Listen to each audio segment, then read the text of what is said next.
out any public land however he wanted. But Kenyans in 2010, by promulgating the new constitution, they came up with the National Lands Commission.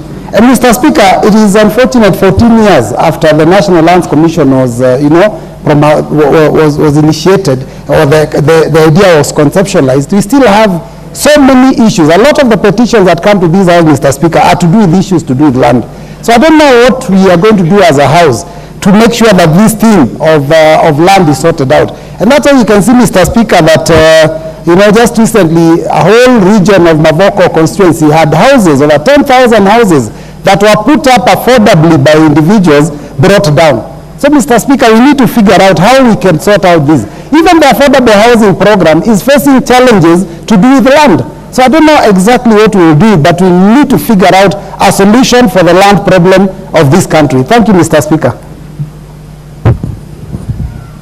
Yes, MP for Cases. Thank you so much, Mr. Speaker. I also rise to support that there is actual need to actualize the Constitution of Kenya 2010 as matters public land and community land. Most of the challenges that communities that are staying around large land is occupied by multinationals, which then at that time were given leases and they have lapsed. Up to them, silence has been experienced on what happens after there. Only that you see some change of activities, changes of names in terms of ownership or companies that are running those multinational. With the fix, there are people somewhere silently, when they know that certain lease has come to an end, they silently exercise a process of changing the ownership and the lease period, minus including the community. And I dare say, Mr. Speaker, I think a matter needs now to be raised from this honorable house, that those multinational lands need now to be affected and even call upon resurveying of the same. Because we all understand that anything to do with public land comes with the interest of the natives and the community. Because the question is to arise, of the natives who are pushed away, where is the interest? The 10% provided by law, where is it?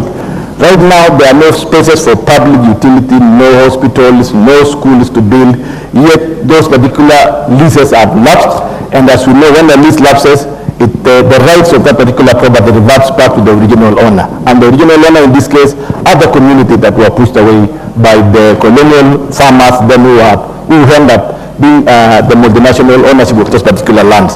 So I stand to say, it is time now that as Republic of Kenya, we need to take action on this. We have to be serious, we have to be candid, and implement the Constitution to the latter. Thank you so much.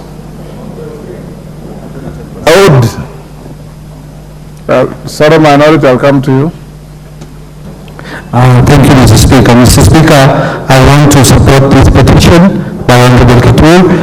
Mr. Speaker, land is a very emotive issue, and if somebody's land has been taken away, it's very, very bad. Mr. Speaker, we've got some lands adjudication officers who change the records in the books, and it's written in pencil. Next time you go and check, it is rubbed and put another name, and those faceless people is what we need to look at, Mr. Speaker, and the minister in charge together with the PS need to get to the bottom of those books which are written in pencil and can be rubbed at any time. So I support, Mr. Speaker. Minority Leader. Yes, Honorable Speaker, just to speak briefly on this petition, which I find very, very important. The Honorable Member must be commended for being bold and preparing this petition. Honorable Speaker, the issue we have which needs to be addressed, and I will be addressing you on this much later, is that under the Constitution, the National Land Commission was established at Article 67 with wide-ranging powers and functions. One of those functions was actually to initiate investigations on its own initiative or on a complaint into present or historical land injustices and recommend appropriate redress. I know the initial commission didn't do much.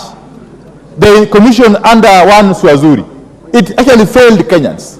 But I'm happy the President Commission has tried to address some of these issues.